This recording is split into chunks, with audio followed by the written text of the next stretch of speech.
AB48 news Gujarat. હવે નજર કરીએ આજના મુખ્ય સમાચાર પર। સુરતમાં આજે સુમુલ ડેરીની 9 બેઠકો પર સવારે 9 થી સાંજે 4 વાગ્યા સુધી કાંટાની ટક્કર જેવું મતદાન યોજાશે। 16માંથી 7 બેઠકો બિનહરીફ થયા બાદ બાકીની 9 બેઠકો પર ગ્રામ્ય રાજકારણમાં પકડ મજબૂત કરવા ભાજપ પ્રેરિત પેનલ સામે અપક્ષ વિપક્ષનો મોટો પડકાર છે।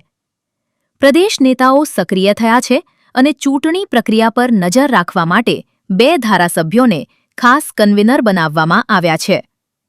તમામ તાલુકા મથકો પર મતદાન પૂર્ણ થયા બાદ શુક્રવાર 17 જુલાઈના રોજ સવારે 11 વાગ્યે ચૂંટણી અધિકારી નેહા સવાણીની દેખરેખ હેઠળ મતગણતરી હાથ ધરાશે। મારું નામ વસંતભાઈ રણછોડભાઈ પટેલ, સુમુલ ડેરીમાં ઓલપાડ તાલુકામાંથી મેં સુમુલ ડેરીમાં ડિરેક્ટર પર માટે ઉમેદવારી નોંધાવી।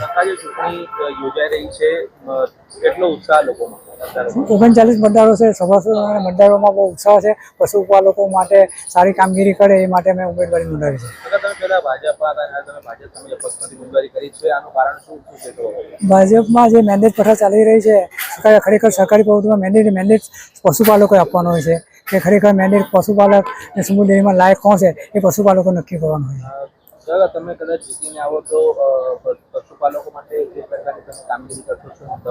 પશુપાલકોને સારામાં સારા ભાવ મળે એ રીતે હું સુમુલમાં ચૂંટાઈશ તો સુમુલ ડેરીમાં બોર્ડમાં રજૂઆત કરીશ અને સારામાં સારા ભાવ મળે એ રીતની પ્રવૃત્તિ કરશે। સભાસદો સામે ચૂંટણી પહેલા કેટલાક આક્ષેપો પણ થયા હતા, આ બાબતે શું કહ્યું?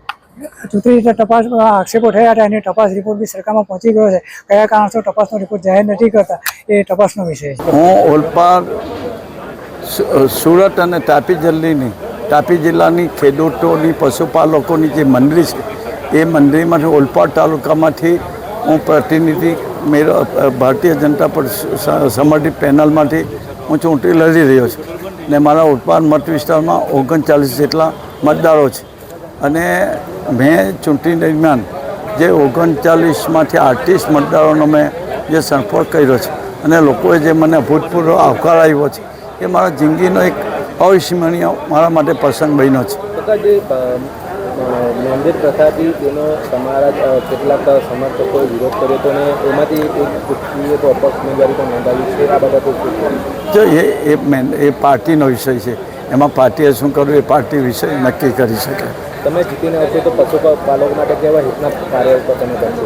હું પોતે પણ પશુપાલક છું એટલે પશુપાલકની હું વેદના સમજું છું અને એ વેદના હું મારા પશુપાલકનો ધંધો મારા બાપ દાદાના સમયથી ચાલે છે ને આજે પણ હું પૂરો ધારાસભ્ય હતો ત્યારે પણ મારી પાસે પશુપાલકનો વિષય હતો, આજે પણ હું એ વ્યવસાય ખેતી અને પશુપાલક સાથે જોડાયેલો છું એટલે એની મને વેદનાની બધી ખબર છે એટલે એમાં હું શું કરું એ મારો વર્ષોનો અનુભવ છે।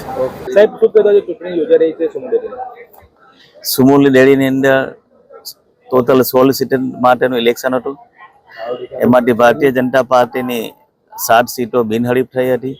9 સીટ માટેનું આજે ઇલેક્શન હતું। આજે સુમુલ ડેરીના કેમ્પસની અંદર ઓલપાડ ઝોનની સીટનું ઇલેક્શન હતું। તમામ વોટિંગો પૂર્ણ થઈ ગયું છે। 9 સીટ ભારતીય જનતા પાર્ટીના ઉમેદવારો જંગી બહુમતીથી જીતીને આ સીટ સુમુલને અર્પણ કરવાના છે। જે રીતે ગુજરાત સરકાર પશુપાલકો માટે જે બધી યોજના લાવી રહી છે એની અંદર પશુપાલકોને હજુ પશુ ખરીદી શકે, દૂધમાંથી એમનું પોતાનું ગુજરાન ચલાવી શકે એના માટે સુરત જિલ્લા પંચાયત તરફથી અલગથી બજેટ ફાળવવામાં આવ્યું છે।